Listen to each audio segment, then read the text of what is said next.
Hello, this is Jeremy from 3D Infotech, and I'm going to demonstrate to you why data alignments are important.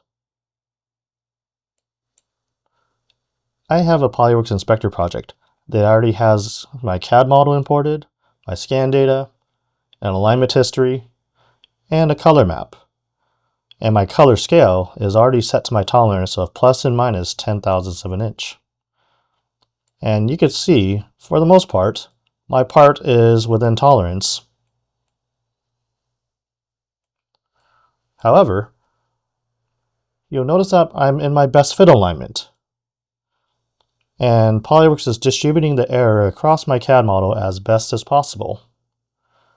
But this part will go into a bigger assembly.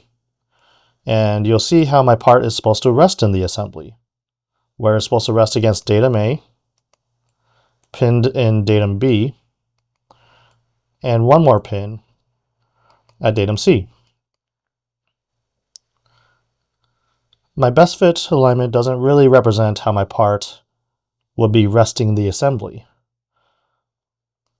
So I already have another alignment in my tree that's aligned to those datums.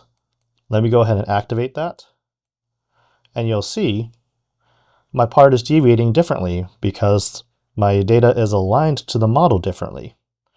So what previously was passing, you'll now see I have some high deviations that are now off the scale.